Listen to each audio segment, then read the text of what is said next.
मुख्यमंत्री वयोश्री योजनेचा अनेक ज्येष्ठ नागरिकांनी घेतला लाभ। उपसरपंच प्रवीण पाटील यांचा पुढाकार।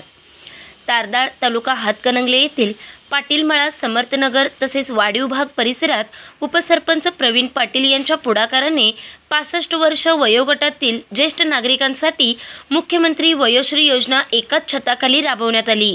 यामध्ये अनेक ज्येष्ठ नागरिकांनी उत्स्फूर्त प्रतिसाद दर्शवला। या योजनेचा शुभारंभ जिल्हा नियोजन समिती सदस्य प्रसाद खोबरे, माजी ग्रामपंचायत सदस्य विनोद कोराणे, ग्रामपंचायत सदस्य बबलू कोळी, सुनील पाटील, पिंटू दाते, रणजित पवार यांचेसह मान्यवर उपस्थित होते। यावेळी प्रवीण पाटील यांनी सांगितले की मुख्यमंत्री वयोश्री योजना तळागाळापर्यंत पोहोचवण्यासाठी शासन स्तरावर प्रयत्न सुरू असून याच धर्तीवर तारदाळमध्ये ही योजना ग्रामपंचायत मार्फत राबवण्यात येत आहे। तसेच तारदाळचा बराचसा भाग हा वाढीव वसाहतमध्ये येत असल्याने ज्येष्ठ नागरिकांसाठी अडचणीची ठरत होती।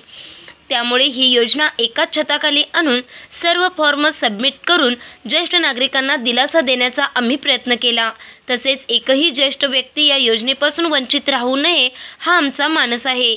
त्यामुळे 65 वर्ष वयोगटातील नागरिकांनी या योजनेचा लाभ घ्यावा असे आवाहन उपसरपंच प्रवीण पाटील यांनी केले आहे। चॅनेलला सबस्क्राइब करा आणि परिसरातील ताज्या घडामोडी सर्वात आधी बघण्यासाठी बेल आयकॉनला क्लिक करा।